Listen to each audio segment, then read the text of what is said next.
Jax's revenge domain. I was speaking when Brandon Walsh smiled, raised one finger, and stopped me cold in front of the board. He didn't ask for clarification. He didn't want context. He wanted silence. Just an old-school paper pusher, he said casually, like labeling outdated equipment. And the room accepted it without protest or hesitation. My name is Gary Peterson. I'm 55 years old, and I've been doing contract analysis for North Point Industries for 18 years. Today, I wasn't there to impress anyone. I was there because details break companies when ignored. As senior contract analyst, I tracked agreements, timelines, and risks. Brandon collected applause and titles. I collected errors before they became disasters. Quietly, repeatedly, during meetings, emails, weekends, audits, reviews. Alone, unseen, unrecognized. The meeting moved on without me. Charts advanced, voices overlapped. Brandon spoke about speed, innovation, disruption. I had flagged a regulatory compliance issue that morning regarding our $280 million acquisition of Regional Supply Corp. He never looked at it. In his world, authority replaced reading and confidence replaced verification, especially from someone like me who asked inconvenient questions professionally. That stung, but I kept my mouth shut. No termination followed immediately, no paperwork, just subtraction. My voice removed, my role minimized, my value erased by a sentence delivered for effect, not accuracy. While others avoided my eyes and pretended this was leadership somehow, Brandon thrived on hierarchy. Titles were shields. He trusted volume over substance. I trusted margins, footnotes, and consequences. That difference sat between us. Everyone could feel it. No one addressed it. When the meeting ended, people filed past me like I'd become invisible mid-sentence. Brandon didn't look back. He didn't need to. He'd already won the room. I stayed seated, listening to the hum of decisions made too quickly to survive scrutiny. Before leaving, I gathered my notes. One document sat where it shouldn't have, untouched, overlooked. I didn't announce it. I didn't highlight it. I simply slid it into my folder and stood up. Silence can be useful, especially when everyone underestimates you after calling you just an old-school paper pusher publicly. I didn't leave the building angry that day. Anger would have been too simple. What stayed with me was the weight of being erased after years of quietly holding things together. That weight had been building long before Brandon decided my voice was optional. It had been accumulating in emails never answered, meetings where my notes were used but my presence ignored, and decisions credited to the loudest person in the room. I had spent nearly 2 decades operating behind Brandon's confidence. When contracts arrived late, I stayed. When deadlines collapsed, I rebuilt them. I learned how our suppliers operated, how our regulators thought, and where our legal exposure hid. I wasn't trained for applause. I was trained for prevention. And prevention rarely leaves fingerprints.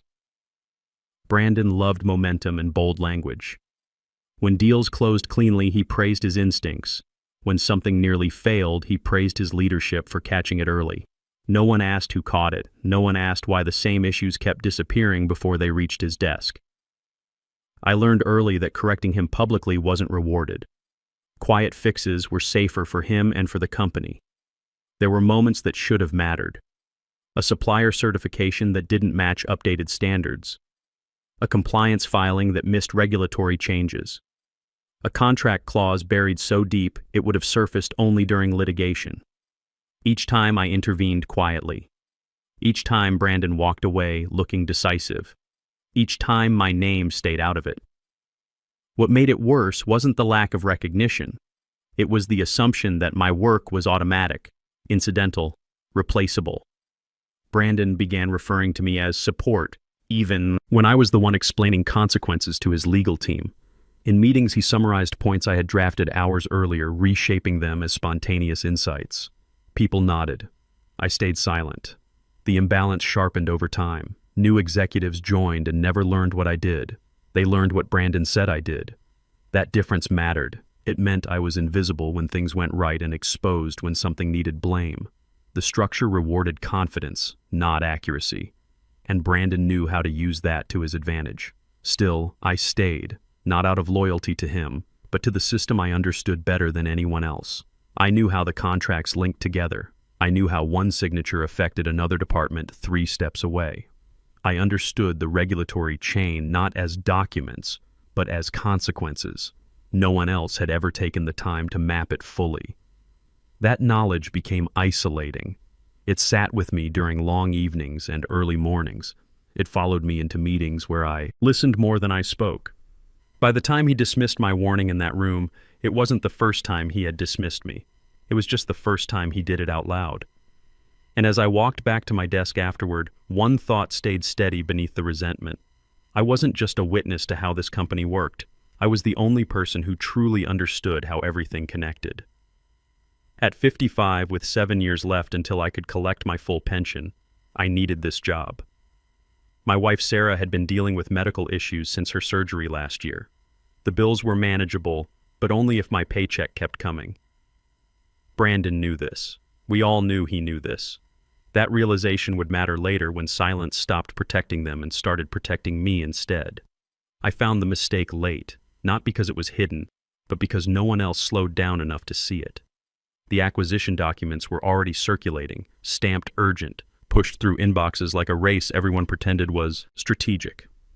I stayed after hours reviewing the language, not out of suspicion, but out of habit, built from years of cleaning up avoidable messes. The compliance issue appeared harmless at first glance, wrapped in technical phrasing and references to legacy agreements. But when I followed the cross-references, a pattern formed. Regional Supply Corp had been flagged by the EPA for potential violations 6 months ago. The investigation was still pending. If triggered during our acquisition, the provision would require immediate operational halt and full environmental audit.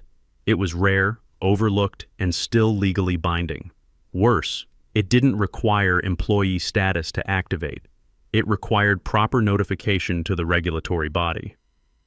My stomach tightened as I traced the implications. The entire acquisition depended on uninterrupted operations during transition. Lose that, and the deal collapsed. Penalties followed, litigation followed, reputation damage followed. I checked the numbers again, then checked the language again. The risk wasn't theoretical, it was real. I requested a meeting with Brandon that same morning. I kept my explanation simple and direct. I pointed to the section, the references, the exposure. He listened for less than a minute before leaning back.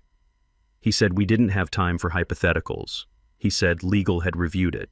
He said speed mattered more than caution. And then he reminded me that I wasn't positioned to question strategy. The dismissal landed harder than I expected, not because he disagreed, but because he never actually looked. The decision had already been made. Momentum had become a substitute for thinking. I watched him move on to timelines and press messaging while the risk sat untouched between us. After that, the building felt quieter, not calm, just indifferent. I sent a follow-up email outlining the issue, attaching supporting documentation. It was acknowledged by an assistant and buried under scheduling requests. No escalation followed. No questions came back. The silence was procedural, not accidental. I spent the rest of the day searching for an error that would make me wrong. I wanted to be wrong. Being wrong would mean safety, but the more I tested it, the more solid it became. The compliance issue survived every scenario. That realization isolated me completely. I understood something that no one wanted to understand because understanding it would slow everything down. Brandon had chosen acceleration. The company followed. I was left standing with a problem that didn't care about hierarchy or confidence. As evening settled, one final detail locked into place. The regulatory trigger activated upon filing completion, not approval. That meant once the process began, oversight shifted immediately. I sat back, exhausted, aware that the warning phase was over. What remained was inevitability. And the dangerous part was this: the mistake would not disappear when I did. The email arrived without ceremony, no subject line designed to soften the impact, no request to talk, just a block of text waiting. When I opened my inbox, it was written in the careful language companies use when they want distance more than clarity. It informed me that my position was being eliminated, effective immediately. Further instructions would follow. They always say that even when there are no instructions worth following. There was no meeting, no confrontation. Brandon didn't appear. He didn't need to. This wasn't personal anymore. It was administrative, clean, efficient, final. The kind of decision made when leadership wants something removed without friction or witnesses. An hour later, Patricia Collins from HR appeared at my desk with a printed copy of the same email. She didn't sit. She didn't apologize. She read it aloud like a weather report, eyes fixed just past my shoulder. When she finished, she asked for my badge and company laptop. Her voice was steady, practiced. I handed them over without hesitation. Resistance would have changed nothing. As she walked away, my screen refreshed on its own. The access prompt flashed once, then disappeared. My credentials were gone. Shared drives, calendars, internal systems, 18 years of work sealed off by a process that took less than a minute. I understood how thoroughly a company can erase someone without raising its voice. I packed slowly, not because I needed time, but because I felt nothing urging me to hurry. The office continued around me, keyboards clicking, conversations half-whispered. No one asked what happened. No one wanted to know. Silence wasn't cruelty. It was compliance. Walking out felt strangely ordinary. No escort, no scene, just the quiet awareness that my name no longer belonged to that structure. The identity I had carried for nearly 2 decades dissolved into something smaller and heavier. Outside, the weight settled. I wasn't processing betrayal or shock. I was processing acceptance. The decision had been made days ago. The email was just confirmation. At home, I placed the box on the table and sat beside it, staring at nothing in particular. Sarah looked up from her crossword puzzle. "How was your day?" she asked, not noticing the box at first. "Different," I said. That was when a detail surfaced, uninvited but clear. The termination timestamp, the language in the notice. By severing my employment immediately, the company had altered my legal position. I wasn't bound by internal escalation policies anymore. I wasn't constrained by reporting chains. I wasn't required to defer concerns upward and wait. The safeguards designed to control employee behavior no longer applied. It was a small thing, easily overlooked, but systems are built on small things. That change activated something I had been reviewing days earlier. Not intentionally, not strategically, simply as a consequence of how the company chose to remove me. The realization didn't bring satisfaction, it brought clarity. There's a difference. When an organization cuts you loose without thought, it often cuts its own protections at the same time. Efficiency creates blind spots, speed skips consequences, and decisions made to silence someone can sometimes give them exactly what they need to be heard later. By the end of the evening, my role was gone, but my understanding wasn't. The system that erased me had shifted its own boundaries in the process, and while Brandon believed the problem had been removed, the structure itself had quietly changed shape. I was no longer an employee. I was something else now. I didn't read the contracts as an employee anymore. That distinction mattered. I read them as a private individual with time, distance, and no obligation to protect anyone's pride. The documents felt different without the pressure to summarize them for someone else. There was no urgency now, only structure, language, and consequences waiting to be understood. I spread the papers across my dining table, aligning sections the way I always had, schedules on one side, definitions on the other. The acquisition agreement sat at the center, thick and familiar. I wasn't looking for emotion or validation. I was looking for authority, the kind that exists quietly inside regulatory language. What stood out wasn't a dramatic loophole. It was consistency. The compliance requirement I had flagged before didn't depend on titles, employment, or internal approval. It referenced notification procedures, regulatory timelines, and public interest. Nothing more, nothing less. Authority came from following the rules right, not from where someone sat in the organizational chart. I traced the logic carefully. If a proper notification was submitted, oversight shifted automatically. No discretion, no committee vote, no executive override. The rule didn't care who used it, just how. It assumed someone in charge was paying attention. It assumed wrong. I checked again for restrictions tied to internal roles. There were none. The language was old, inherited from previous transactions, carried forward without revision. It had survived audits, restructures, and leadership changes because it had never been challenged. Everyone trusted the system without reading it closely. That realization didn't trigger excitement. It triggered focus. I wasn't angry enough to rush, and I wasn't afraid enough to hesitate. This wasn't about winning or losing. It was about precision. I listed requirements on a legal pad, not to plan a confrontation, but to confirm what was possible. The action required was almost absurdly small, a notification, proper documentation, submission through established channels. The process existed for legitimate oversight, not personal disputes. Yet it didn't care why it was used. It only cared whether it was used correctly. I reviewed everything one more time, then set the papers aside. What struck me most was how little emotion the process required. There was no need for arguments, exposure, or persuasion. The system didn't ask how I felt or what had happened to me. It only asked whether conditions were met. For years, I had been told my role was administrative, supportive, replaceable. Yet the authority sitting on my table had nothing to do with my former title. It existed independently, waiting for someone patient enough to read through what others dismissed. I chose a morning when nothing looked urgent. That mattered. Systems notice anomalies faster when people are calm. I worked from my kitchen table, documents arranged precisely. The action itself was simple. That was the part no one would ever believe. I completed a notification form that already existed. Attached documentation I already possessed and submitted it through the EPA's established whistleblower channel. No speeches, no explanations, no names highlighted, just accuracy, just compliance. I checked every field twice. Dates aligned, references matched. The language mirrored the regulations exactly. I paid the nominal fee required to trigger processing. The system accepted it without hesitation. There was no confirmation email congratulating me, no alert signaling impact, only a neutral case number and a timestamp. That was enough. Procedures don't celebrate, they record. As soon as the submission went through, the clock started running. Not visibly, not dramatically, but legally. Deadlines shifted, conditions activated, dependencies changed. The rule had been designed to move quietly, assuming good faith and limited use. It didn't know why it was being used now. It didn't need to. I didn't contact anyone afterward. That restraint took more effort than the action itself. Any communication would have slowed things down, invited interference, or alerted the wrong people too early. By midday, the first signal appeared, subtle enough that only someone watching would notice.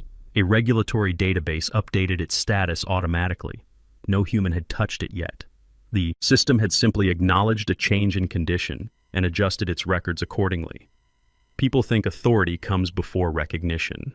In reality, recognition comes first. Authority catches up later. Linda Hayes texted me 2 days later. It wasn't detailed. She wrote that outside counsel had been pulled into an emergency review and that everyone looked tense. Lawyers only panic when something threatens structure, not reputation. That told me enough. The acquisition timeline stalled without explanation. Press drafts paused. Approvals that had sailed through suddenly required secondary sign-offs. No one admitted anything was wrong, but the movement stopped. Deals don't freeze for emotional reasons. They freeze because a dependency has shifted somewhere deep inside the framework. Brandon reacted the way he always did when momentum slowed. He pushed harder. He demanded updates, called meetings, asked for assurances he didn't intend to read. Speed had always worked for him before. This time, speed only amplified the silence pushing back. I watched from a distance, not through gossip, but through public signals. Regulatory filings adjusted language. Risk disclosures expanded subtly. An EPA bulletin referenced a procedural trigger without naming it. The system was responding exactly as designed, cautiously and without blame. Inside the company, confusion spread. Legal teams hate uncertainty. It means something is operating outside expectation. I imagined the conference rooms, the binders reopened, the searches for a cause that didn't involve admitting someone had been warned. Brandon still believed this was a temporary slowdown. He treated it like a supply delay or a negotiation tactic. He didn't consider that oversight itself might have shifted. Leaders rarely do. What I found almost interesting was how little noise it made at first. No alerts, no emails announcing a problem, just friction, requests unanswered, decisions deferred. The system doesn't accuse, it constrains. By the end of the week, the tone changed. Advisors stopped offering reassurance and started asking for time. That's when panic enters the room. Not with shouting, but with pauses. When lawyers ask for time, they are measuring damage. Brandon lost his temper publicly for the first time. Not at me, at everyone else. He demanded to know who had slowed the deal and why no one had caught it sooner. No one answered directly because no one knew who to blame. The source wasn't a person anymore. The reaction had moved beyond individuals. It lived inside processes now. The confrontation arrived quietly. A formal notice from the EPA informed North Point Industries that Regional Supply Corp was under active investigation for environmental compliance violations. All acquisition activities must cease pending review completion. The timing was surgical. The notification cited proper procedures, included comprehensive documentation, and referenced established regulatory precedent. There was no angle for dismissal, no shortcut to reversal. Brandon called me sooner than I expected, but later than he should have. That timing told me everything. He didn't reach out when the system first resisted him. He reached out when resistance turned into immobility. The call came through an unrecognized number. When I answered, silence stretched on the line for a second too long, the way it does when someone is deciding which version of themselves to use. Then his voice appeared, smooth, controlled, carrying the same authority he'd relied on for years. "Gary," he said, as if we were picking up a conversation that hadn't ended badly. He started where men like Brandon always start, above the problem. He spoke about misunderstandings, about timing issues, about how things had become unnecessarily complicated. He never apologized. He never acknowledged the dismissal. Instead, he framed the situation as an inconvenience that required cooperation from both sides. I let him talk. Power reveals itself when it does not feel challenged. When that didn't work, his tone shifted. The warmth drained out of his voice, replaced by warning.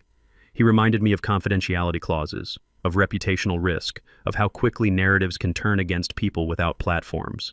He implied consequences without naming them, assuming fear would do the work for him. I didn't interrupt. I didn't defend myself. I simply listened. Nothing weakens a threat faster than letting it finish without reaction. Then came the pivot. Brandon offered to make things right. Consulting fees, a settlement, a role more appropriate to my experience. He dressed it up as generosity, as if the issue were pride rather than process. That was when I spoke. I told him I wasn't interested in money or titles. I wasn't negotiating. I wasn't angry. I was following the structure he'd approved and ignored. I explained calmly that nothing happening was personal. It was procedural. The silence that followed was different. It wasn't strategic. It was recalculating. Brandon asked one question. Then quietly, "What do you want?" I told him the truth. I wanted nothing from him. The process was already moving. It didn't require permission or discussion. It required compliance. And that window had passed. He pushed back, insisting there had to be a way to reverse it. That's when I realized he still believed this was about leverage between people. I corrected him gently. It wasn't. It was about conditions that had been met and recorded. The call ended shortly after. There were no threats left to make, no offers left to improve. Brandon understood then that the situation had moved beyond emotion, influence, and hierarchy. Regulations don't respond to intimidation. They respond to accuracy. The board didn't take long to act once the EPA notice became official. Emergency meetings were called. Independent counsel was retained. Risk assessment began immediately. The investigation that followed was thorough, professional, and damaging. It revealed not just the compliance issue I had flagged, but a pattern of accelerated decisions that bypassed proper review. Brandon's leadership style, once praised as innovative and decisive, was reframed as reckless and costly. The acquisition collapse triggered penalty clauses worth $12 million. Stock price dropped 8% in 3 days. When the board's review concluded, the changes were swift and comprehensive. Brandon was reassigned to a strategic advisory role with significantly reduced authority. The position was described as a lateral move, but everyone understood. New protocols were implemented requiring mandatory review periods for major transactions. Compliance oversight was expanded and given independent reporting authority. The company had learned something expensive and rare. 3 weeks after the EPA investigation began, Howard Jenkins, the board chair, called me directly. The conversation was brief, respectful, and unexpected. He offered me the newly created position of Director of Risk Management, reporting directly to the board with authority over all major transaction reviews. The role came with a 30% salary increase and comprehensive benefits. More importantly, it came with protection. No department head could override my assessments without board approval. No timeline could bypass my review period. No executive could dismiss my warnings without documented justification. I accepted, not because I needed vindication, but because the position could prevent future mistakes. The role wasn't about revenge. It was about structure. When I returned to North Point Industries, the dynamic had completely shifted. Former colleagues who had avoided eye contact now sought my approval. Executives who had dismissed my input now requested my guidance. Brandon remained with the company, but our interactions were minimal and professional. There was no hostility, no tension, just acknowledgement of new boundaries. The most satisfying part wasn't watching him fall. It was watching the system finally work the way it was supposed to. Decisions slowed down just enough to be deliberate. Questions were asked before problems developed. Prevention was no longer invisible. It had become valuable, measurable, and protected. The company began avoiding mistakes instead of managing crises. 3 months later, I was reviewing contracts in my new office when Linda Hayes knocked on my door. She held a folder containing documents for another potential acquisition. "Gary," she said with a slight smile, "we'd like your assessment before we proceed."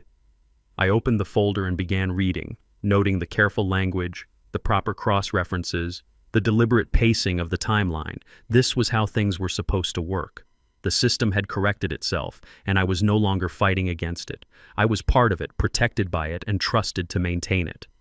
That transformation wasn't dramatic or emotional, it was simply professional, and in the end, that's what mattered most. Not revenge, not vindication, but respect earned through competence and sustained through structure. The lesson isn't complicated. Experience has value that can't be replicated, only accumulated. When someone calls you obsolete, outdated, or past your prime, remember this: they're measuring age, not ability. The real victory wasn't Brandon's downfall, it was the system's recognition that patience and precision matter more than speed and confidence. That understanding doesn't fade with age, it grows stronger. Follow the steps right, get the result. Simple.